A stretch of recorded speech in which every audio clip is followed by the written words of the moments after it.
Hi guys! Welcome to my daily vlog! Today is Wednesday at walang pasok ang mga bata. At syempre, na-late tayo ng gising. Ang sarap kaya humilata. At syempre, habang nagkakape ako dyan, nagsimula na rin akong magluto. Ang lulutuin natin for today is paksiw na bangus. At ganyan lang ako magpaksiw guys. Papakulong ko muna yung suka. Sasabay ko na rin yung bawang, sibuyas at luya. At tinimplahan ko na rin siya ng paminta, asin, at daon ng laurel. After that, lagyan na rin ako ng tubig. At kapag kumulo na siya, lagyan na natin yung ating mga bangus. At pagkatapos naman ay nilagay ko na yung mga gulay. Papakuluan lang natin siya.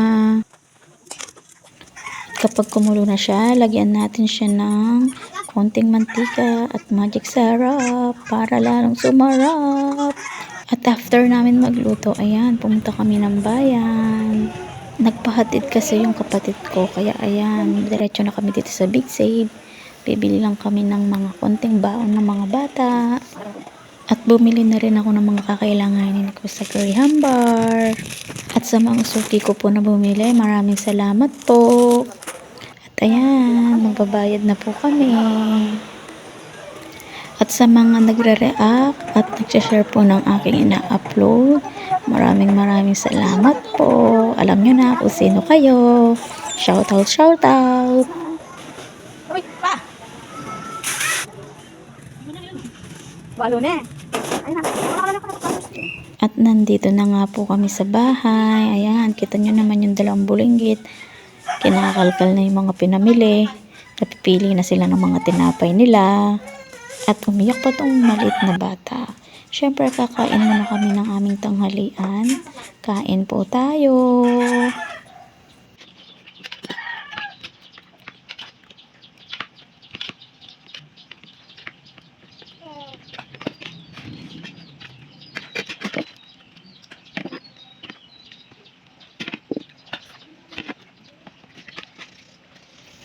At syempre, pagkatapos natin lumamon, ayan, hugas time na naman.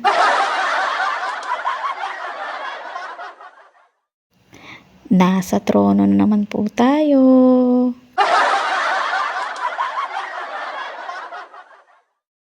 At hindi ako na-inform today na mapapagod ako. Charis.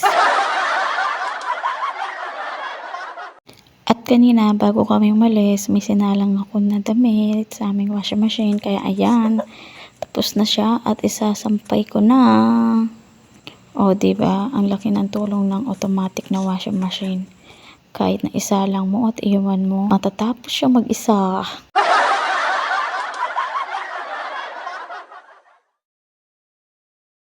Etong damit na to guys, sa aming mag-asawa to. Pero dahil nailaban ko, sinama ko na rin yung mga damit na puti ng mga bata na sinuot nila ng 2 araw. O diba, para isahan na lang. O diba, 2 araw lang yung puting damit nila. Paano pa kung 1 linggo?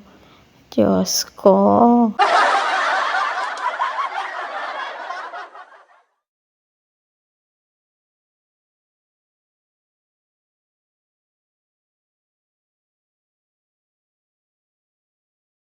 Ang sabi nga ni Aling Bibay, di na daw ako natapos maglaba. Kung alam lang yung mga labahin ko.